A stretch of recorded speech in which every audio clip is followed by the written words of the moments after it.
Himuro was a loner who was cursed to freeze anything he touched. However, when he forms a crush on his hot co-worker, she slowly helps him learn how to control his powers so they can finally smash. Everything started when Himuro was supposed to begin working at his new job, but he got too nervous about it and lost control of his powers. His condition triggered snowballs falling from the sky, but a hottie named Suki saw it and became drawn to him. She asked what was up with him, so he told her he was nervous about starting his new job. Hearing this, Suki was stunned because even though she knew a few nervous people, she had never seen a case where someone literally froze up. She tried to dissolve the ice with hot tea, but when nothing happened, she offered him the tea instead, and it helped calm his nerves down. Himuro was shocked when the ice began to melt, so he opened up to Suki about being a descendant of a snow woman. After thanking her for helping him with his anxiety, he walked away to get to work on time. On the way, he couldn't help but think about Suki, but he was left completely shocked when he arrived at work and saw that Suki was his new coworker. Seeing her, he became nervous and ended up triggering a blizzard, but he calmed down when his other colleagues showed up. The following day, Himuro triggered another blizzard because he was fired up from sitting so close to Suki. She saw a picture of flowers on his desk and asked if he liked them, so he told her he did, but he couldn't touch them because they would freeze up. Suki felt bad after hearing this, so when she got home that day, she surfed the internet to find a flower Himuro could touch. The following morning, she gave him a pack of straw mulch and told him it would help prevent flowers from dying to frost. Himuro got excited and thanked her, but ended up triggering another blizzard. It was at this point that he realized he had fallen for her already. That afternoon, he triggered another blizzard while seeing a picture of a cat, so Suki got curious and asked if he liked kitties that much. He said yes, but explained that he couldn't touch cats because of his powers. After hearing this, Suki showed him a video of her cat, but she noticed how sad he felt just watching the video. The next day, she showed up carrying a box filled with her cat's whiskers and told him to touch them instead because he couldn't get his hands on the real thing. Suki felt shy after giving him the gift because of how far she went to get it, but when Himuro noticed, he got too excited and accidentally triggered a blizzard. After work, Himuro wondered how he could repay Suki's kindness and eventually figured out the answer. A week later, he handed her a gift, and when she opened it, it was the limited chocolate orange sweet cream she had been dying to try. Curious, she asked how he got it since it was sold out everywhere, and Himuro only said he got lucky. But in reality, he had searched the whole city to find it. She then thanked him, and after he saw her cute smile, he unleashed another strong blizzard. Later that afternoon, Suki and the others found Himuro in low spirits after misplacing some documents. He surrounded himself with an ice wall as he rewrote the missing files. Suki offered to help, and just hearing her kind words made the ice wall shatter. Still stubborn, he insisted on solving it himself, so Suki bid him farewell and apparently headed home with the others. But to his surprise, she returned minutes later to give him coffee and to tell him not to push himself too hard. After she leaves again, Himuro tried to calm himself, but ended up freezing the coffee while thinking about how cool and cute Suki was. The next day, Himuro noticed Saejima wasn't feeling well, so he tried patching him up with an ice pack and even offered to help him with his work. While at it, Suki walked and complimented Himuro for what he was doing, and when she left, snowmen popped up everywhere again. Seeing this, Saejima told Himuro that despite his powers, he really had a warm personality. Later that night, Suki returned home and realized that it had already been a month since she met Himuro. Coincidentally, Himuro was having the same thought, happy that he got to see Suki every day. The next day at work, their manager announced the new employee workshop would be held in Okinawa. Hearing this, Himuro was terrified because he was convinced something awful was going to happen if he went. As everyone began preparing for the trip, most of the coworkers could hardly contain their excitement, looking forward to the getaway. Himuro, however, was devastated by the news. He withdrew to the staircase and sat alone, sinking so deeply into his worries that he unconsciously stirred up a small blizzard around him. Concerned, Suki approached to ask why he looked so down, and Himuro explained that he tends to lose control of his powers in warm climates. What troubled him even more was that this retreat was specifically organized for the recruits, which meant the rules wouldn't excuse him from attending. Suki noticed how nervous he was, and later that evening, she carefully did her research and came up with a way to ease his mind. The following morning, she handed him a surf drum, which she had spent the whole night making. It was a simple tool designed to mimic the sound of the ocean, helping him become accustomed to it. The small gesture helped him feel a little more confident about managing his powers, and he trained desperately for the big event. Although it proved difficult, Himuro eventually grew accustomed to the sound of the waves, thereby subduing his powers. When the day of the trip arrived, the staff were excited to travel together.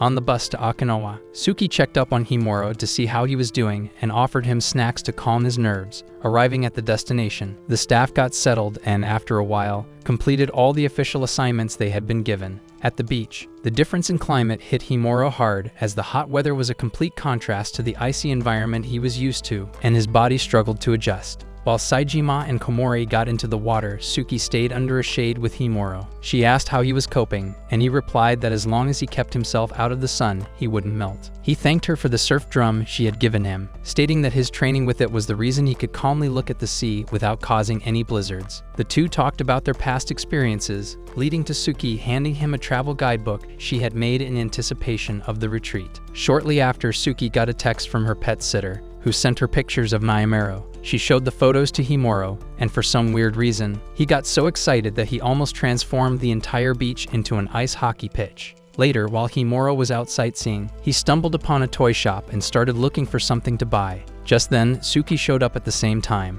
aiming to purchase the very same toy. Being the gentleman he was, Himuro insisted that she take it instead. In return, Suki offered to help him pick out another one that was just as cool. The little exchange excited Himuro so much that he accidentally lost control of his powers, causing small patches of snow to appear here and there. The tourists nearby were puzzled by the sudden change in weather, but they brushed it off, assuming it was artificial snow put there for their amusement. At this point, Himuro was low-key panicking, but he did his best to play it cool. The next morning, Himuro woke up and was stunned when he heard the weather forecast announcing that the day would be unbearably hot. Panicking, he threw on his clothes and rushed out to a store in search of ice, desperate to find some way to keep himself from overheating and melting down. When he finally arrived at the only convenience store in the area, he was horrified to discover that there was nothing remotely cold, due to a power failure. The shop attendant tried to reassure him, explaining that a repairman was scheduled to arrive by noon. But Himuro knew all too well that he didn't have that much time to wait. He headed back out, searching for another solution. Meanwhile, when breakfast time arrived, Suki grew concerned after realizing Himuro was nowhere to be found. Wondering what could have happened to him, she set out to look for him, and after a bit of searching, she finally discovered him in the shade, trying to keep himself out of the scorching heat. To her surprise, however, Himuro's body had shrunk down into a small, younger version of himself. The combination of the sweltering temperature and his ice powers had forced his body into this regressed state, leaving him embarrassed and vulnerable. Himuro explained his predicament, but Suki assured him that he would be fine. Seeing that he desperately needed something to cool him down, Suki hurried off and soon returned with a popsicle. Explaining that she had managed to grab it from the breakfast buffet, Himuro accepted it shyly, and while they sat together, she gently stroked his hair, reassuring him. Suki couldn't help but find his small form adorable, though she was also concerned for his well-being. Not long after, Himuro suddenly returned to his normal adult size, catching both of them off guard. Suki then grew flustered and suggested that they head back for breakfast. For some reason, she seemed more nervous around his adult version than his younger version. The trip continued without further issues, and Himuro managed to stay stable with Suki's support while they had fun with the rest of the staff. After dinner one night, the team took a detour which led them to a fireworks festival. Excited, they all took pictures together to commemorate the event. It was then revealed that Suki had secretly taken a picture of Himuro in his younger form. While the rest of the team stared at the fireworks, she stared at the picture. She determined that this special photo would remain her own private treasure, and that not even Batman would be able to find out about it. At the end of the trip, their boss congratulated the entire staff for their hard work, but then dropped a bombshell on them, stating that their temporary assignments had ended and that they would now be reassigned to new roles in the office. When the boss announced that the staff's permanent assignments would be given to them in a week, Himuro got flustered. He had assumed they would keep working with the same arrangement they were assigned, but now, realizing that he might get separated from Suki, scared him deeply. Over the weekend, he grew extremely nervous, checking his phone from time to time to see if the placement announcement had been posted. As he awaited the news, he turned to the whiskers Suki had given him from her cat, and recalled Suki told him it was a good luck charm, so he genuinely wished that they would get to keep working together in the same department. Suki felt the same way too, and when the placement was finally revealed,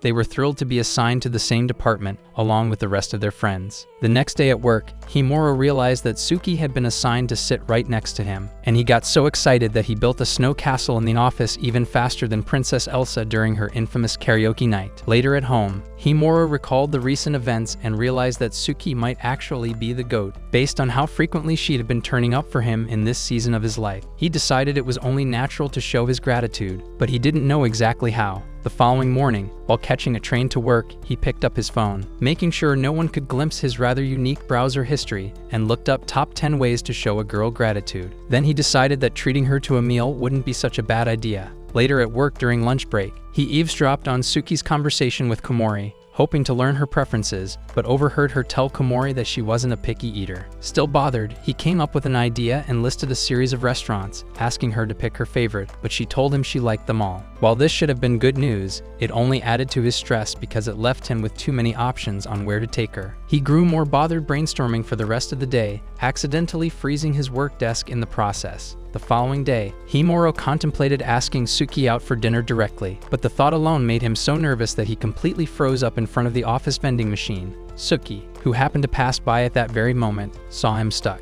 Recalling from experience that Himuro tended to freeze when stressed, she offered to give him a massage to help calm his nerves. Agreeing, Himuro let Suki give him a foot massage that apparently caused him more pain than relief as he screamed in agony. Ignoring his cries, Suki assured him that he could achieve anything he set his mind to as long as he was confident. Himuro then summoned the courage he needed and asked her to dinner, clearly stating that he merely wanted to show his appreciation for everything she had done for him, especially during the Okinawa incident. Suki, completely taken off guard by his request, agreed, so Himuro immediately made reservations at a fancy restaurant. Later at the restaurant that evening, the two were so nervous and excited over dinner that they forgot how to speak. Their awkward silence was then broken by a call Suki received from work, so she excused herself to answer it. When she returned to the table, she saw the waiter asking Himuro if she was his date, and to her surprise, he confirmed it. Realizing she had overheard him refer to her as his date, Himuro grew so embarrassed that he melted like an ice cube. The following morning at work, Saejima, a colleague, tried to hold a conversation with Himuro, but Himuro couldn't help thinking about the embarrassing events that had happened on his date with Suki. When it was lunchtime, Saejima and Himuro accidentally stumbled into Komori, asking Suki how she felt about Himuro in the break room. To their surprise, Suki admitted that she felt she didn't really know Himuro, recalling how they had struggled to connect over dinner the night before. Yet, despite that, she confessed that she still liked him and wanted to know him better. She even went on to add that she wanted to build a snowman and go sledding with him. Himuro felt a wave of relief that he had held off and listened to her all the way to the end before reacting. After work, Himuro seized the moment and asked Suki to exchange contact information. To his surprise, he found her details saved under Nayamaro's name. Joking that texting her felt like talking to her cat, he admitted he actually found it adorable. Later that evening, Suki sent him a picture of herself with Nayamaro, and Himuro became so overjoyed that he froze not just his phone, but his entire apartment. The following morning, Himuro woke up to find a text from Suki wishing him a productive day, firing him up with motivation.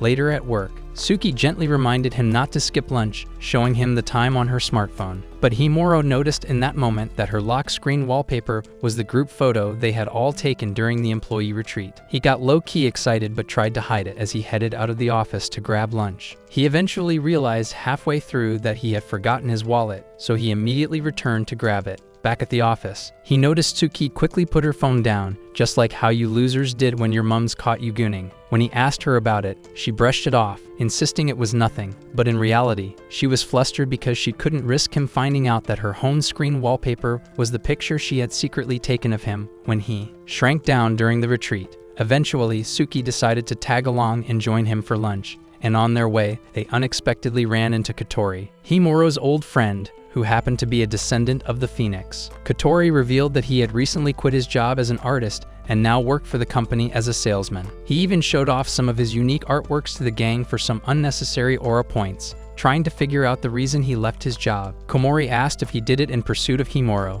but Himuro firmly told her she needed to take a break from Wattpad for her own sanity. Before Katori could explain the real reason for his transfer, Otanashi, his superior, showed up to summon him back to work, and Katori got excited as he followed her energetically. The following day at work, Himuro and Suki bumped into each other in typical K-drama fashion, causing her to drop a stack of papers. While he helped her rearrange them, he noticed a movie flyer about a cat show and realized she was into that type of film. She got flustered and tried to hide the flyer, but he immediately told her he wouldn't mind seeing the movie too. Without hesitating, she invited him to the cinema to watch it when it was released the following week, and he agreed. since they'd be seeing the sequel at the theater. He decided to watch the first film by himself at home. Later that night, after finishing the movie, he sent Suki a message about it. To his surprise, she replied right away, revealing that she was also rewatching the first film at the exact same time, and they ended up chatting back and forth about their favorite parts. During the conversation, she asked what kind of seats he'd prefer at the theater,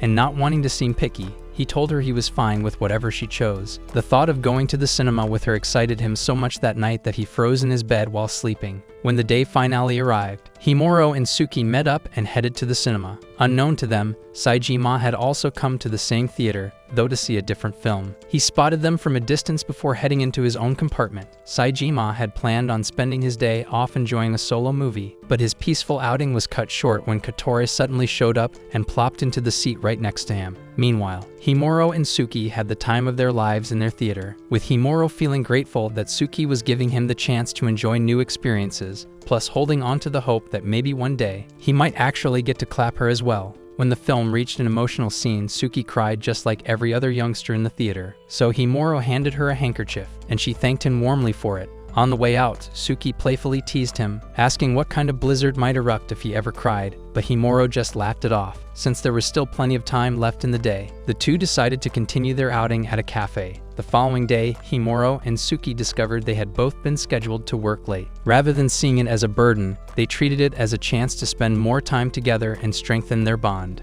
During their shift, Suki casually mentioned that Komori had invited her out to dinner, but she had been forced to decline because of work obligations. As a result, Komori ended up inviting Saejima instead. On their way, Saejima playfully scolded Komori for not having any friends other than Suki because of her bad character, and she was about to get violent to prove his point when they ran into Katori and Otonashi, who had also stepped out for dinner. They decided to make it a group hangout. Over dinner, Katori chattered endlessly about the movie he and Saejima had seen together, but the conversation shifted when Saejima let slip that he had also spotted Himuro and Suki together at the cinema. Meanwhile, back at the office, Himuro and Suki waited for calls from clients, the long hours dragging on. To pass the time, they started playing little games to lighten the mood. First was a word train game, where each person had to say a word beginning with the final syllable of the others. They went back and forth, laughing as the challenge grew harder. At one point, Suki came up with a word that sounded like a love confession, but at the last second, she twisted it into a different word, leaving Himuro flustered yet amused.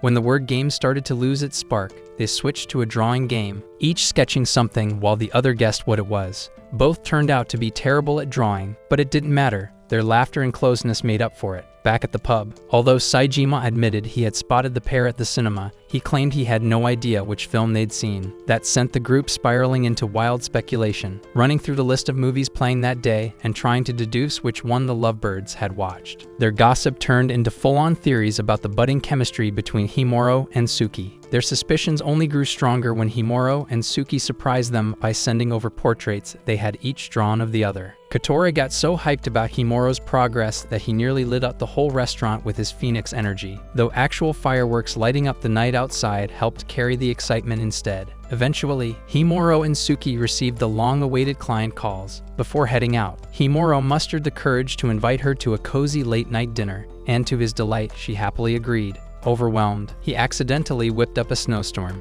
freezing his phone solid while she stepped away to pack her things. Later, when Katori tried to call him to catch up, the phone didn't even ring since it was still locked in a block of ice. In a convenience store, Himuro stared at a Maruma Pan flyer, feeling sad that the giveaway campaign was already running and he had just found out about it. He looked at the reward and decided he wanted it. During lunch break at work, Himuro and Suki finished their lunch, and Himuro discovered he could earn a point from each prepackaged roll of bread. Komori joined them late, so they asked her why. She explained that urgent work had come in and she had to finish it first. After placing her lunch on the table, Himuro asked Komori why she liked Kitsune Udon instant noodles so much. Hearing this, Komori revealed her fluffy fox ears and happily informed them that it was normal for her since she was the descendant of a fox spirit. Minutes later, Saejima walked into the break room and saw Komori wagging her tail happily while savoring her lunch. He casually walked up to her and said her tail was flipping up her skirt. Embarrassed, Komori exclaimed and gave him the side eye for staring at her plot armor, while Saejima quickly defended himself.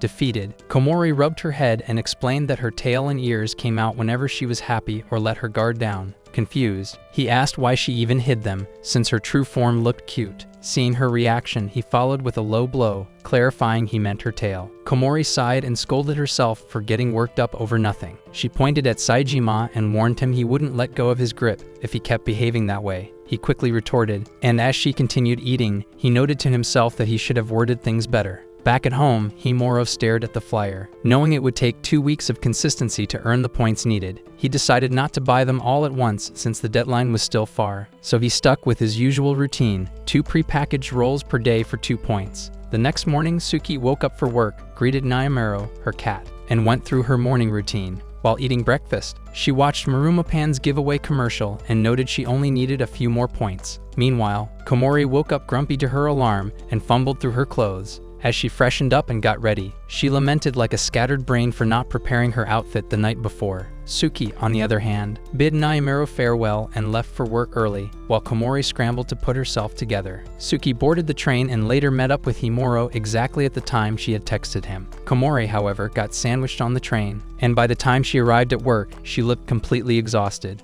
Noticing her tired state, Suki offered her an energy bar to keep her going during rush hour. Komori tried it and thanked Suki, saying she already felt energized. As she snacked on the rest of the bar, she noticed a prize hidden in the package. Some moments later, Saejima showed up at work and saw Komori holding a Tanuki figurine. Instantly, a wave of nostalgia hit him as he remembered collecting such figurines when she was young. Seeing how happy it made him, Komori decided to start collecting them too, even though she hadn't found a fox model yet. As days passed, Komori's new habit grew, and more Tanuki figures appeared on her desk. At first, she suspected Himuro but quickly ruled him out since he was too busy simping for Suki. The figurines piled up until even Suki commented that Komori's desk looked cute. Meanwhile, Himuro checked his calendar and realized he had miscalculated the giveaway deadline since he might not get the reward after all. Suki noticed him staring at the flyer but didn't say anything. Eventually, Komori completed the entire Tanuki set, and both Suki and Himuro congratulated her.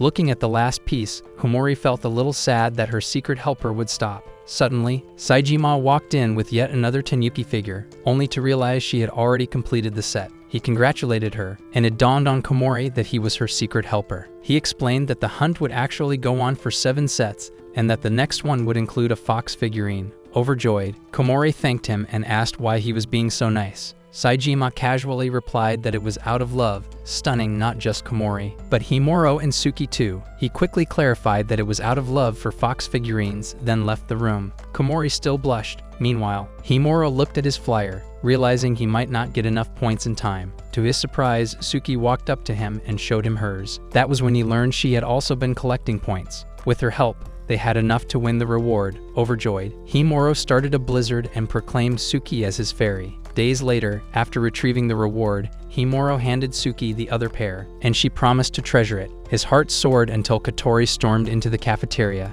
asking for help. After grabbing drinks from the vending machine, Katori confessed to Himuro and Suki that Otonashi had been ignoring him. When asked why, he explained that he had been so grateful to her for always being kind to him that he told her he wanted her to spend the rest of her life with him, to ensure her happiness. Ever since that confession, Otonashi had been avoiding him. Katori wailed, fearing she hated him. Instead of consoling him, Himuro teased Katori, reminding him he was a descendant of the phoenix and would rise again. Suki, however, candidly told Katori that his choice of words was easily misunderstood. She reassured him that Otonashi didn't hate him after all. He wasn't a slacker. Her words lifted his spirits, and he began thinking of ways to win Otonashi over. Unfortunately, Otonashi herself appeared, furious, and scolded him to stop using words that could be misinterpreted. While he stammered, she stormed off and ordered him to stay behind like an obedient puppy. The others wondered if Otonashi was misunderstanding his intentions, but Katori shocked them by admitting he was truly in love with the senior. Katori then recounted how he used to work at a friend's cafe, where Otonashi was their only regular customer. What first captivated him about her was the speed at which she left right after finishing her visit. Like a moth drawn to a flame, he found himself pulled toward her.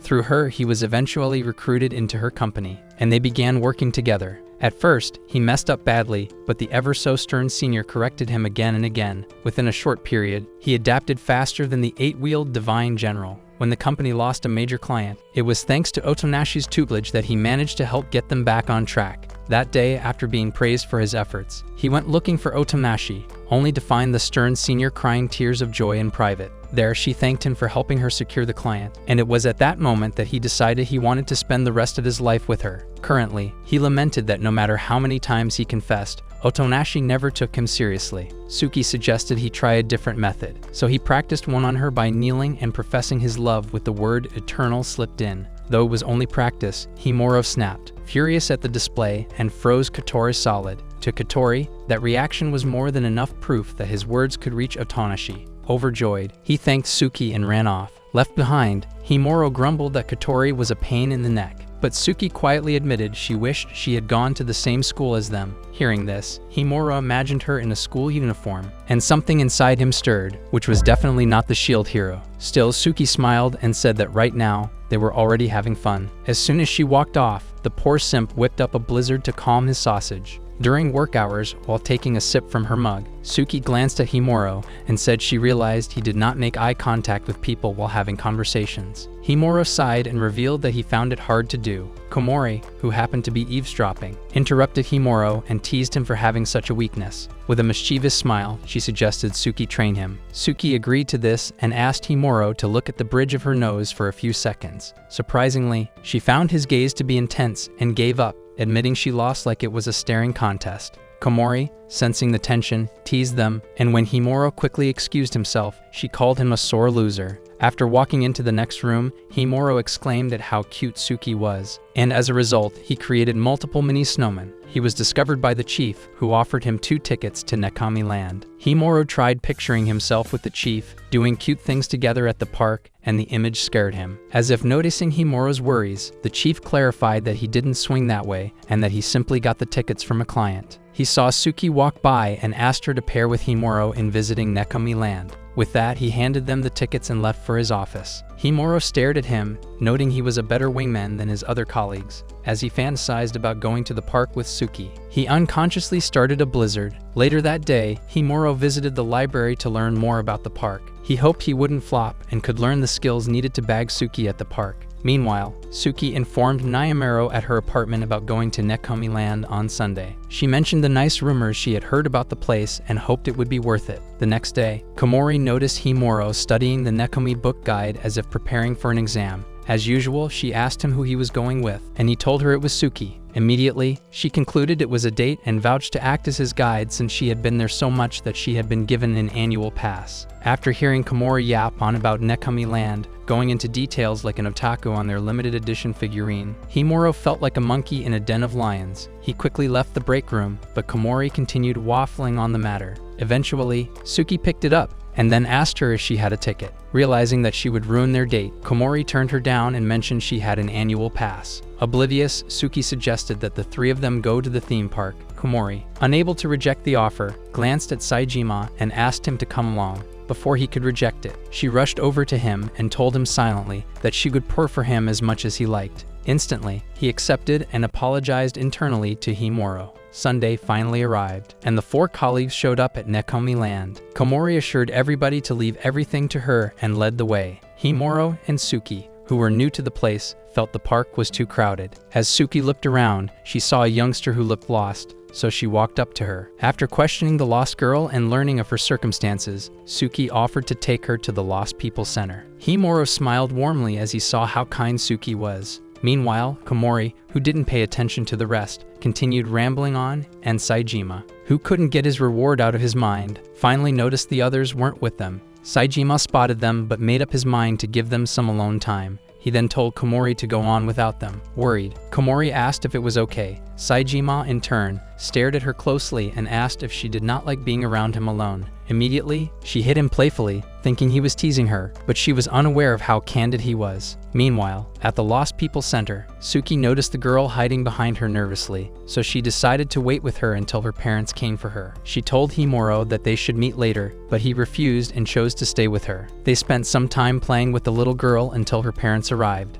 After that, they bid her farewell and left the center. Himuro then called Saejima, but Saejima didn't pick up. Confused, Komori asked why, and Saejima replied with a question, asking if she was so eager to get away from him. Again, she nervously brushed him off, thinking he was teasing her. After failing to reach the other colleagues, Suki apologized to Himuro for making him come with her to the Lost People Center. Himuro quickly explained that it was nothing, and that watching others have fun was enough for him. Relieved, Suki looked around and told him how nice the theme park was. The cat-loving freaks immediately went into details on the lovely cats they had seen so far, while Himuro could have scored more points by dropping the last line, telling Suki that she was the cutest he had seen all day. The beta chose to keep it to himself. Shortly after, a youngster, while calling his dad's attention, tried to demonstrate how airplanes take off. Unluckily for him, he printed his face on the pavement, so Himuro rushed to him, picked him up, and consoled him, preventing him from crying. After cheering the youngster up, the boy left with his father and bid Himuro farewell. Amazed, Suki looked at Himuro and said he would make a good father. Himuro quickly mentioned that the small girl enjoyed her company too, but she said he helped with the snowman. She then asked him where they should go next, and he suggested they take a boat ride that presented lazy cats from all around the world. From there, they tried out the ride and spent their remaining time exploring the park. Later that evening, on a Ferris wheel, Suki watched the crowd below and admitted that what Himuro said earlier resonated with her. She called Nekami Land a place of love and joy. Watching his crush happy, Himuro's own happy mood automatically triggered, and he subconsciously released a snow, which surprised the people around. After the ride, Himuro and Suki decided they needed to get souvenirs, so they entered a nearby store. While looking around, Suki picked a pair of matching mugs to remind them of the trip. Himuro immediately agreed and suggested they could use them at the office, but Suki thought their colleagues would get the wrong idea. After handing him the free pass, Himuro struggled to pour out his mind, and just as he was about to confess, Komori showed up and interrupted the precious moment. She acted like she had been looking all over the place for them, and then informed them of the fireworks parade, which would soon begin. Late into the evening, the crowd gathered outside and watched the fireworks illuminate the starry sky. As they remembered a similar event happening in Okinawa, Komori took a group photo. Later that night, on the train back home, Komori, as loud as ever, teased Saejima, but Suki cautioned her not to wake Himuro, who was asleep, but whispered to him that she had fun. On getting to her apartment, Suki greeted Naimuro and told the cat all about her adventures in Nekami Land. She also checked out the souvenirs she got. Coincidentally, Himuro also looked at his items, and in sync, they realized they had 2 matching sets. During work, Himuro saw a poster online about a competition where the winner would go home with 1 billion yen. Shocked, they found it hard to imagine such an amount, so they began asking themselves what they'd do with the money. Most of them concluded on saving it, while Komori said she'd buy 2 high-rise apartments and rent one out for income. Himuro found that weird since nobody would need rental income if they already had 1 billion yen. Suki, on the other hand, fantasized about drinking Starbucks limited time special every day. Komori quickly did the math and said it would take 1,800 years to exhaust 1 billion yen at that rate. The conversation shifted from the 1 billion yen to Starbucks, and the group started thinking about the best way to try out the limited Halloween season offer. One time, after speaking with a client, Himuro went to Starbucks and ordered 4 pumpkin black peppers. As usual, he told them not to bother icing it since he was already a pretty chill dude. When he got back to the office, he saw Suki, who proudly showed him the pumpkin black peppers she had bought earlier. Embarrassed, Himuro tried to hide his bag, but she noticed it and told him they were totally in sync. Later that day during break, she arranged the drinks, and they shared them with their colleagues. Himuro then noticed a Halloween poster on the wall and learned from the company president that it was a group event she was organizing, with the winner taking home 100,000 yen. After she left, Komori informed the group that participation was voluntary, but to her surprise, everyone looked fired up. Later that night, the 4 colleagues held a strategy meeting and learned that Otonashi and Katori were having theirs elsewhere. As they brainstormed costume ideas, Himuro drifted off, imagining Suki cosplaying, and struggled to stay focused. Meanwhile, Suki showed them a pumpkin outfit idea, and they all agreed it was a good choice.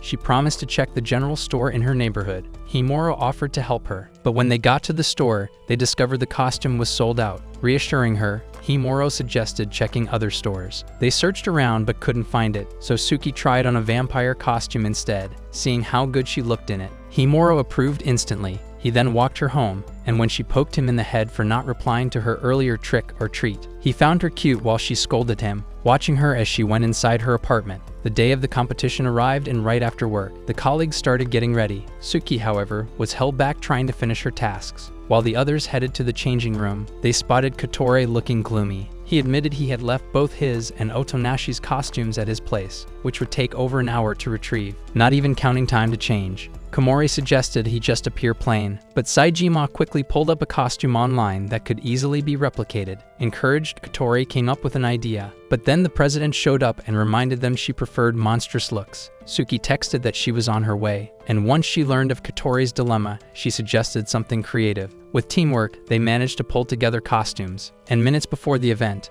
everyone got dressed. Komori praised Himura's outfit, saying it suited him perfectly. At the party, they noticed the president dressed as the Queen of Hearts from Alice in Wonderland. As they admired each other's costumes, Himura received a text from Suki saying she had arrived and was about to change. When she stepped out in her vampire outfit, fake blood dripping from her mouth, Himura instantly froze up. She reassured him that it was just makeup and had been done to look realistic. He quickly excused himself to calm down while Komori praised Suki's execution, secretly noticing how smitten she was with Himura's appearance. Toward the climax of the event, the mummy team was the winner and the vampire team was the runner-up. After the party, Katori thanked Suki for her help, and the group agreed to combine their prizes for a celebratory feast. Meanwhile, Suki and Himura shyly stole glances at each other. Later that night, Himura went back to the office and found Suki still in costume. When he asked why she hadn't changed, she suggested they leave the office dressed up since she'd arrived late and didn't get to properly enjoy the Halloween party. Happy,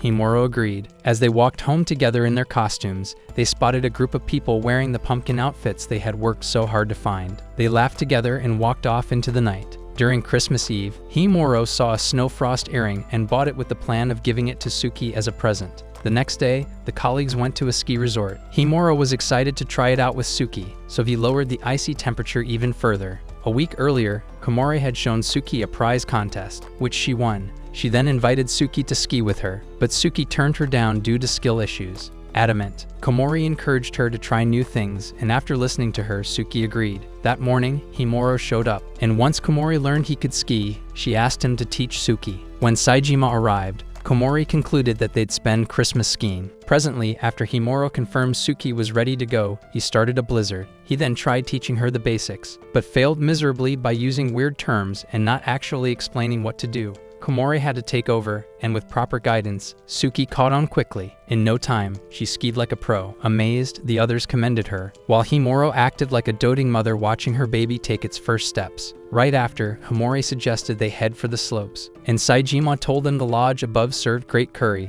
so they should take a break there. While skiing up the slope, Suki noticed paw prints in the snow and asked Komori about them. Komori tricked her into believing they belonged to her mom before opening up that her mother was human. Curious, Saejima asked Himura about his family. Himura told them his parents were ordinary office workers, while his younger sister was just a student. Surprised that he had a sister, Suki realized there was still so much she didn't know about him despite working together for a while. Still on the topic, Himura recalled how Yukimin had told him she got a part-time job at a ski lodge for the winter. The colleagues then wondered if she was at this resort and hoped to meet her. Upon arriving at the lodge, Himura was shocked to actually see his little sister working there. Left with no choice, he introduced her. Yukimin proudly told them she was a streamer and a model, bragging about her huge following and makeup tutorial videos. Curious, Komori asked for her channel name, but Yukimin's mood instantly crashed since she was too embarrassed to say it. Saejima, however, managed to work around it and was impressed by her popularity. Yukimin admitted her highest viewed video was embarrassingly just her devouring a massive bowl of udon. Suki surprised her by calling her cute despite her embarrassment. When Yukimin realized who Suki was, she nearly exposed Himura for always simping over her,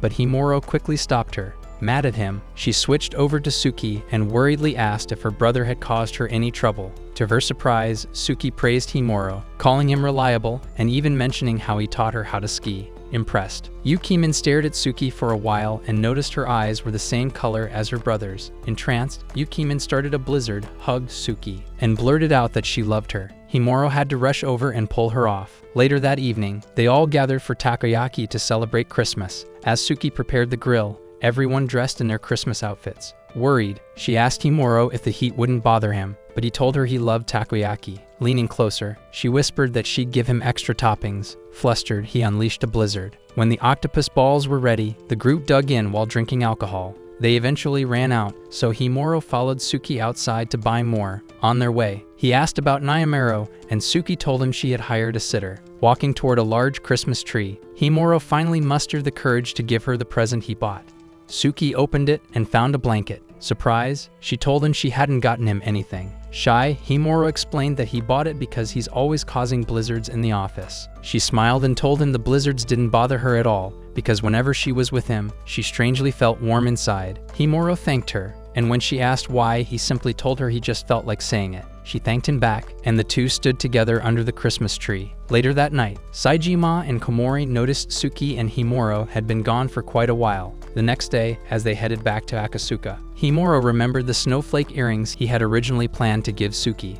But after overhearing some lady's conversation, he changed his mind and bought the blanket instead. On the bus, Suki used the blanket and told him it was warm, instead of taking the win. He apologized for his sister's obnoxious behavior. Suki told him she didn't see Yukimin that way at all, because she actually found her concerned about his work life. She added that he acted differently around his sister, and she was glad she got to see another side of him outside work. Himuro got emotional and triggered a blizzard inside the bus. Meanwhile, as Yukimin recorded a stream, Himuro sent her a message giving her a thumbs up for being a good wingman, but Yukimin didn't get what he meant. As the year wrapped up, Himuro resumed work and saw a summer giveaway flyer under his desk. He picked it up and remembered the time he and Suki got the George plates together. He picked up other flyers and recalled other outings he had attended with her. Lastly, he saw a cat drawing, and her image immediately popped into his mind, which made him realize that the year had been eventful. Later that morning, the president addressed them, telling the employees that they were free to go home as soon as they had cleaned the desk area.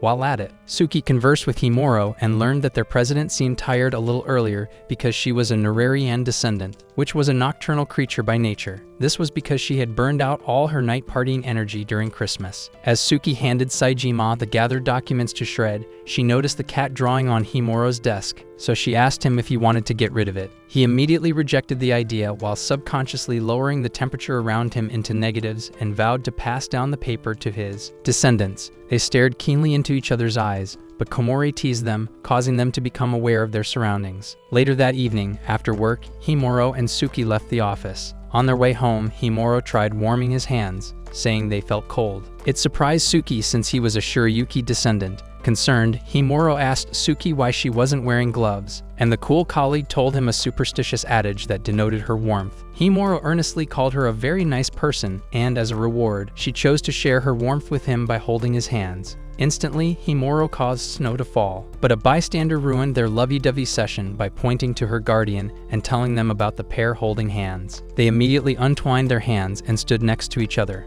While Suki felt a bit awkward, Himuro thanked his stars for finally achieving all of slice of life and romance main character's end goal of holding hands. Later that night, Himuro streamed Yukimin's video where the eccentric sister planned to build a snow hut. After watching the video, Himuro unwound as he saw he didn't have anything to do for the time being. His mind wandered towards Suki as he suspected he wouldn't be able to see her until the new year. From nowhere, Yukimin showed up, asking him for help with a stream whereby she melted one snowman for each ring of the New Year's bell. With that, she demanded 108 snowmen, which seemed unreasonable to make. As Himuro scolded her, she showed him a picture of Suki, so he mellowed down and subconsciously created 2 snowmen. Suddenly, his phone chimed, and he received a message from Suki. Suki, on the other hand, sat with her cat at home when she got a message from the others asking her to celebrate New Year's Eve with them. Quickly, she set up her phone and joined the virtual meeting, where her colleagues waited for others to connect. As soon as Himuro saw her, his heart fluttered. The colleagues shared a toast, and Suki learned that she was drinking from the same brand as Himuro. They got talkative for a bit, and 2 other colleagues joined the call. As they shared a toast, they drank and conversed casually until the new year. At one point, one of them suggested they attend the New Year's shrine the next day. Suki seconded the idea and said she would put on her kimono. Imagining Suki in a kimono, Himuro's mind and body zoned out for a bit. The others who would be available for the meetup were scheduled to meet at a nearby shrine the following afternoon. As they wished each other a happy new year, they logged out, leaving only Himuro and Suki. They wished each other a happy new year and reminded each other they'd be meeting later at the shrine.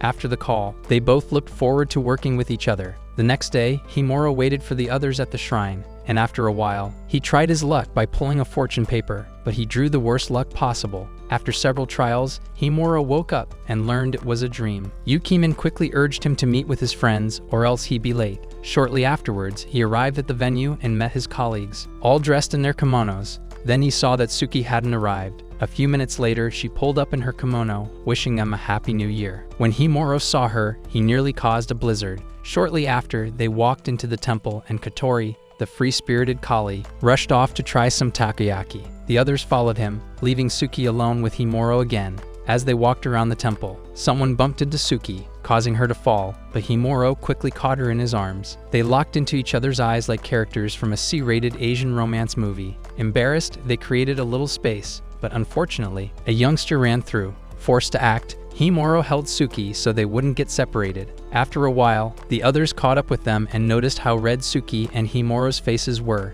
Suddenly, Komori showed up in a priestess outfit, surprising the others who hadn't expected to see her dressed that way. She told them her family owned the shrine and then left them to continue working. With just one glance at Himuro and Suki, Komori noticed they had gotten closer. Although a bit happy for them, Komori felt sad since she didn't get the chance to act as a proper wingman. Suddenly, Saejima called out to her and showed her a protective charm he had bought for her. Shy, he struggled to express himself and wondered if she would need it, but to his surprise, Komori gladly accepted the present under the pretext that her family shrine's protective charms worked. Finally, Himuro and Suki arrived at the shrine, and as they were about to pray, Suki told Himuro the procedure. Their first prayer was to make a resolution to the gods. With that, they clapped their hands and wished to visit the shrine together again the following year. Returning to their office in the new year, Himuro noticed Suki using the lap blanket he had bought for her last Christmas. She saw him staring at her and pointed at the blanket, saying it was very warm. As usual, Komori borrowed Suki for a while,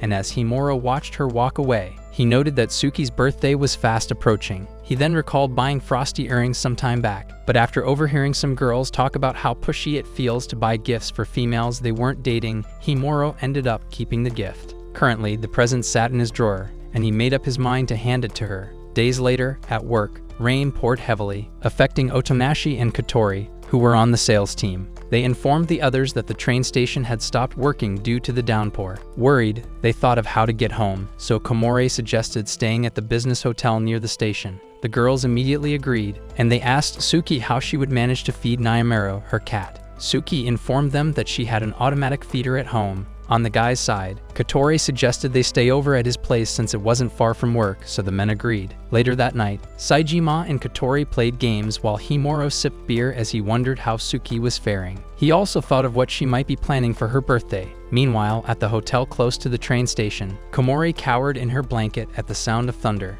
She wondered why the other two girls were unaffected, so Otonashi told her to think of it as fireworks since they were both so loud. Unable to fathom what she meant, Komori shivered and shut her eyes tight. Suki watched her and recalled how Naimuro always did the same thing at the sound of thunder. So she walked up to Komori and petted her, telling her to call her whenever a thunderstorm occurred. It lightened her mood, and she stared at Suki like she was her savior. Keenly observing the two of them, Otonashi changed the topic, asking Komori if she had a boyfriend. She immediately denied it, but Otonashi doubled down, concluding like Sherlock Holmes that she was dating Saejima. Flustered, Komori tried clearing the air, but she blushed so badly that Otonashi affirmed she had hit the mark. Otonashi then reminded her of the time she caught them giggling at each other while heading to the same restaurant. Komori made up an excuse, saying they had coincidentally stopped by the restaurant during lunch break. Meanwhile, Saejima sneezed after being referred to. As the guys continued gaming, Komori pointed fingers at Otonashi, making her the new subject of discussion. She asked Otonashi if something wasn't going on between her and Katori. Otonashi calmly denied it, letting her know that the reason she was always seen with Katori was that she was mentoring him. Coincidentally, Katori sneezed, which was weird since phoenixes didn't catch colds. He then saw Himuro zoned out while standing and asked him what the matter was. Himuro opened up that he was concerned about Suki. At the same time in the hotel, as the ladies argued with each other, Suki felt left out. She then opened up to them that she had never been in love before. Surprised, the two girls assured her that it wasn't that strange, but they wondered who Himuro was to her. Suddenly, Suki's phone chimed, and she saw it was a text from Himuro. As she read and replied to it, she smiled so warmly that the girls noticed and wondered who she was deceiving. Otonashi then handed them beer, and they had a toast. Himuro, on the other hand, got a reply from Suki, and his colleagues learned that he read it slowly because he didn't want to be seen as a creep. Weirded out, they corrected the noob, telling him that like a sports car ad, faster was better. As they tried to act as his wingman, he showed them a picture Suki had sent, which she took with the girls at the hotel. Himuro, down so badly, changed the weather and wished he could switch his gender just to hang out with them. On Suki's birthday, Himuro headed to work and vowed to give her the present he had bought for her. On the way, he saw her walking ahead, so he tried to catch up, but his abilities acted up, freezing him on the spot. Suddenly, he woke up and realized it was a dream. Later that day at work, as he calmed himself, Suki told Komori it was her birthday and that she had plans to take her parents out to celebrate it with them. Realizing she was already booked, Himuro made up his mind to hand her the present before she left the office. As he tried to get some alone time with her, he found her occupied and conversing with people. The one time he saw her alone typing on the computer, his boss called him and asked him to handle some tasks. Saejima also handed him a fair share of work to do. As Himuro observed Suki, he noticed that she was liked by everyone in the office, and it made his heart flutter. He approached her after seeing her alone, and she asked him for clarification regarding the following day's conference. Later, they had coffee together, and she thanked him for his help so far. Himuro then summoned the courage to ask Suki to walk home with him after work. That evening, as they headed home, Himuro wondered if it was too much for him to give her the present, since he thought she only saw him as a friend. His emotions got the best of him, and he froze the entire vicinity. Realizing he had stepped out of line, he looked worried, but Suki shocked him by saying she liked the view. She then asked if she could take it as a birthday present. He corrected her, brought out the gift he had been hesitant to give, and with his permission, Suki opened it. Inside were 2 beautiful snowflake earrings. She told him they would remind her of him, then tried them on before asking how she looked. Himuro stared at her gorgeously, blushed, and tried to hide his emotions. Later that night, as Suki had dinner with her parents, Himuro sat at home staring at the moon, recalling the time Suki had asked him what he wanted for his birthday, but he told her to decide. Days later, Himuro told Saejima that he had finally made up his mind and asked if they would move in with him. Komori, who happened to pass by, eavesdropped on them and dashed towards Suki to congratulate her on moving. Confused, Suki told her she wasn't moving anywhere and that she was comfortable in her apartment. Komori then wondered if she had heard wrong and quickly concluded that Himuro was having another woman move into his place. Shocked, she looked at the innocent Suki and felt bad for her. Shortly after, Komori confronted Himuro and learned that he was actually talking about a stray cat he had been seeing around his neighborhood for a while. He narrated how it had been tough for him to get close to the cat because of the blizzards he caused and how long it had taken for the cat to sober up to him. He explained that he had extended an invitation to the cat and hoped it would follow him home. As Himuro showed them the supplies he had recently bought, Suki walked in and saw the items, so he briefed her about the stray cat he wanted to parent. As his senior in raising cats, Suki told him to come to her for advice, and he did just that, asking her to join him in catching the cat. Suki accepted, and Himuro unconsciously created a blizzard. It turned out he was less resistant to her than to the little feline. Later that night, they headed to the walkway where the cat usually stayed. As they searched the shrubbery, Suki looked at the scenery and said it was refreshing to view it from another place. Meanwhile, Himuro blessed the heavens, wishing they could go on nighttime walks forever. Suki then spotted the cat, and they hurried toward it. Himuro told her to be gentle with it, but he was shocked when Suki stretched out her hand, and the cat immediately let her rub it. He complained, saying it had taken him a month for the cat to sober up to him, but Suki revealed the trick to befriending cats, which was simply holding out a finger for it to sniff. Just like that, she scooped it up and carried it toward the cage. Himuro watched jealously, wishing he could trade places with the cat to enjoy being cuddled. She then assured the cat that Himuro was a good person who would take care of it. Stunned by her kind words, Himuro promised to take care of the cat with his best efforts. With the hardest step cleared, Suki asked if he had come up with a name for it. As they thought of one, they saw its missing poster on a lamppost and learned its name was Bookie, so they took it back to the owner, who thanked them for finding it. Although sad, Himuro parted with Buchi on a good note, and as he walked back with Suki, he apologized for keeping her out so late. He sulked internally, unconsciously creating icicles above his head. Suki noticed and could tell he was depressed, so she invited him over to her place the following Sunday to play with Naimaro. Immediately, Himuro created a blizzard as he realized he had crossed another hurdle. On Sunday, Himuro woke up, anticipating his meeting with Suki at her place. He created a blizzard that got Yukimin upset. Seeing she was in a bad mood, he asked what was wrong, but she refused to open up, saying it was none of his business. He shot back the same, and after a few minutes, he headed to Suki's house. On the way, he wondered what had upset Yukimin, but then he stopped at a bakery and bought a cake. As he took the train, he noted it was the first time he was ever visiting a girl at home, and even though it was thanks to Naimaro, he wished he could get closer to Suki. Himuro had always known her as a kind soul who cared for everyone, which was a good thing, but he wanted to occupy a special place in her heart. He reached her apartment and recalled helping her carry her things to the door before, but today he would finally get a whiff of her place. He pressed the doorbell,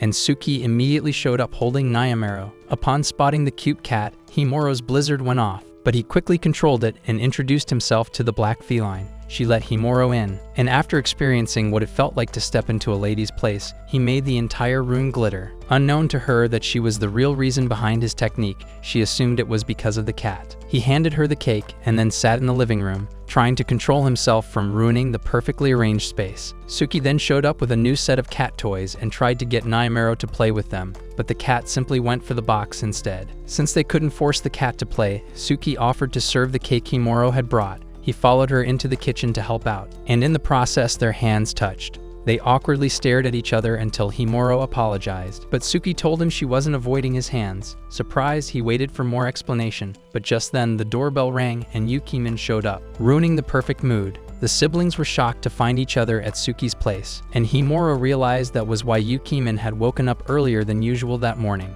He privately spoke to her, asking her to leave, but when Suki said the cake could go around, Yukimin chose to stay. She served them tea and cake, and as they dug in, Himuro wished his sister hadn't crashed the good time he was having. On the contrary, Suki felt it was nice to have more people around. She then asked if it was okay for her to come over to their place. Fired up, Himuro responded earnestly, accidentally creating a blizzard in the process. The sudden cold startled Nayamaro, and the cat refused to be petted. Depressed, Himuro blamed himself for ruining his chance with the cat, but Suki told him not to worry, saying the cat seemed to be enjoying the show just like her. Unfortunately, Himuro didn't hear the last part, so he missed one of the obvious signs Suki put up for him. The next day, while arriving at work, Himuro smiled as he recalled making up with Nayamaro. He also wished to get closer to Suki. When he entered his office, Komori asked if he had gotten closer. Shocked, thinking she somehow knew what had happened, he brainstormed before realizing she was talking about Buchi, so he briefed her about the lost cat.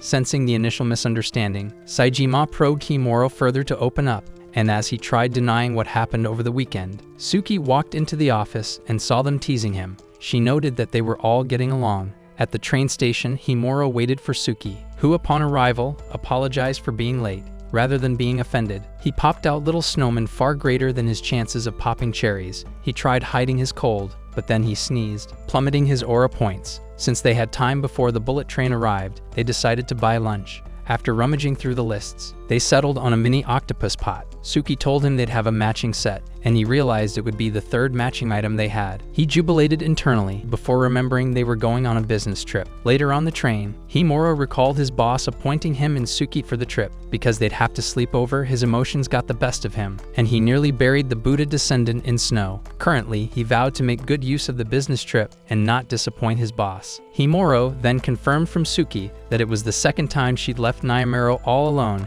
and that the cat didn't need a sitter since they were staying just for a night. Still on the topic, Suki told him Nayamaro liked him a lot and hoped he'd pay more visits. Gladly, he assured her, and blushed while at it. She then informed him that the hotel didn't prepare food, which meant they'd have to get something to eat elsewhere. Like Batman with more than enough prep time, Himuro revealed his countermeasure, which was a beef grilling spot. She liked the idea and then opened up, saying she was glad to go with him because she'd feel comfortable despite being unfamiliar with the area and the trip's grueling schedule. Himuro blushed as he realized Suki relied on him. Arriving at their destination, he made up his mind to do his very best so he could enjoy dinner with her. They went into the office and worked earnestly. Despite the long, grueling hours, they managed to pull through. Later that night, on their way to dinner, Himuro's vision blurred and he staggered, nearly falling. Concerned, Suki asked if he was alright. He tried to fake it, but the ever-attentive lady reminded him he had sneezed earlier that morning, which meant he had a cold, and the meeting must have drained him. She told him it was best to cancel dinner, but Himuro refused because he didn't want to ruin the reason he had put up all his efforts. As he tried assuring her, he regressed into his younger self, but Suki didn't act surprised. Instead, she checked his temperature and noted he was burning up. Internally, Himuro cursed his luck for missing out on the meal he'd been looking forward to with her. Suki, on the other hand, offered to get him ice cream since that had worked for him back in Okinawa. This time, Himuro explained it was different because he was sick, which meant he'd have to wait until the fever went down. So Suki changed her mind and told him she'd take him back to the hotel and call the restaurant herself. She held his hand, saying it was unsafe for youngsters to walk alone at night. Back at the hotel, Suki told him they'd share a room since she couldn't leave him alone with a fever. She assured him it was okay and said she'd sleep on the sofa. As a gentleman, he rejected the idea, trying to sound cool, but in reality, he looked like a youngster fighting for the right to act like an adult. His fever kicked in, and he bumped into her, causing them to fall on the bed. They locked eyes, and as the atmosphere grew intense, his boss called. Himuro quickly apologized and rushed to pick up. He reported how the meeting went and promised to send the files. After the call, Suki offered to write the report, reminding him that he was ill and needed rest. Minutes later, she typed while he rested on the bed. Himuro apologized over and over, but Suki told him it was no big deal. She then left to get him some gelatin. Right after she left, he blamed himself for troubling her and worried she'd grow sick of him. Meanwhile, at the convenience store, Suki recalled how warm he had felt. She zoned out for a moment before quickly gathering items and hurrying back to the hotel. There, she saw Himuro fast asleep and softly said he was adorable. She checked his temperature and hoped he would recover quickly. In the middle of the night, Himuro woke up all grown up and saw Suki sleeping on the sofa. He felt bad and considered putting her on the bed, but he didn't want to wake her, so he stopped. He stared at her pretty face, leaning in too close before quickly backing up, muttering to himself that they needed to maintain boundaries as colleagues. The next morning, Suki woke up and saw Himuro back to normal. Typing on the computer, she greeted him good morning, and when he replied, she noticed the bags under his eyes. Assuming he was still under the weather, she walked over to check on him. Himuro quickly confessed that he hadn't gotten enough sleep after writing a follow-up email to a client. Suki read him like an open book, asking if he'd stayed up all night because he felt bad she had to sleep on the couch. He tried to deny it after being caught red-handed, but she smoothly changed the topic by asking if he was hungry. Realizing she hadn't eaten either, Suki mentioned the snack she had bought last night at the convenience store. A few minutes later, they set up breakfast like a picnic and dug in. Not long after, they boarded the train back to their hometown. On the way, they talked about the business meeting and the reports that needed to be delivered. Still, Himuro couldn't help feeling sad, and he noted that they hadn't really had any fun together. They arrived at Akasuka, and on their way out, Himuro silently wished they'd had more fun. Suddenly, a car passed by, and the cherry blossoms swirled around them. They both remarked how they hadn't noticed the flowers the previous day. Suki stopped at a familiar spot and reminded Himuro that it was where she had first seen him a year ago. She admitted how surprised she had been, watching him freeze up from nerves. This time, Himuro thanked her for her help back then, and she smiled warmly at him. As they recalled the past year's events, Suki opened up about how she had always been called cold and stoic, never having close friends. Back then, she thought her entire life would stay that way, but now she felt things had changed. Turning to Himuro, she smiled and told him it was because she met him. Himuro blushed hard at her words before admitting his own truth. Being a descendant of a snow woman had made him give up on many things. He had assumed he'd never be able to have plants, go to the beach, or even pet a cat. But thanks to her, he'd been able to do all that and more. Suki blushed at his remark and then handed him a snack they had forgotten to try on the train. After that, they headed back to the office, where they announced their return. To their surprise, their colleagues immediately asked if they were free the coming weekend. Saejima explained that they were making plans for flower viewing. After filling them in, the colleagues gave them a warm welcome back. That's the end of today's video. If you stayed until now, comment down below, sweet milkers, and leave a like if you want another recap like this. Don't forget to subscribe to the channel and check out the next video. It might just be your new favorite and new May recap.